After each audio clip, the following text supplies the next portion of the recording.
অনেকে জিজ্ঞেস করেন ডাক্তারবাবু হাইপোথাইরয়েডিজম হয়েছে বা থাইরয়েড হয়েছে সেটা বুঝবো কী করে, কী এমন সিমটমসগুলো হয়। হাইপোথাইরয়েডিজমের অনেকগুলো সিমটম হয়। প্রথম হচ্ছে আপনার হাইপোথাইরয়েড হলে গলার স্বর পরিবর্তন হয়ে যায়, হোর্সনেস অফ ভয়েস বলে, গলাটা বসে গেছে মনে হয় এবং আওয়াজটা খুব ক্ষীণ বেরোয়, অত তীক্ষ্ণ আওয়াজ বেরোয় না। গলা শুনে বোঝা যায় যে হাইপোথাইরয়েডিজম হয়েছে, খুব ইম্পর্ট্যান্ট। তারপর আসি চুল উঠে যাওয়া, ভুরুর চুলও উঠে যায়, চুল পাতলা হয়ে যায়, চুলের কোয়ালিটি খারাপ হয়ে যায়।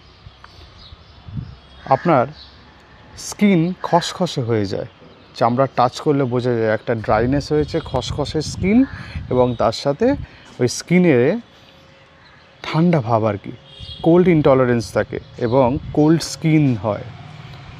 কনস্টিপেশন হতে পারে, আপনার ডিপ্রেশন হতে পারে। ডিপ্রেশন মানে অবসাদগ্রস্ততা, সেটা আমি আগে বলেছি। অবসাদগ্রস্ততা হলে পেশেন্ট সারাদিন ডিপ্রেসড হয়ে বসে থাকে। উইকনেস বা লেথার্জি হতে পারে।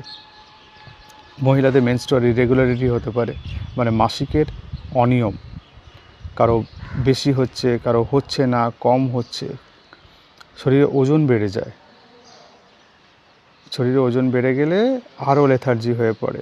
ঘুমের অসুবিধা হতে পারে, রাত্রিবেলা ঘুম হচ্ছে না কিন্তু দিনের বেলা প্রচুর ঘুম পাচ্ছে, হাইপোথাইরয়েডিজমের ফিচার হতে পারে। জয়েন্টে মাসেলে পেন হতে পারে, এক্স অ্যান্ড পেনস বলি আমরা, খুব কমন হাইপোথাইরয়েডিজমে, প্রচুর লোকের পাওয়া যায় এক্স অ্যান্ড পেন।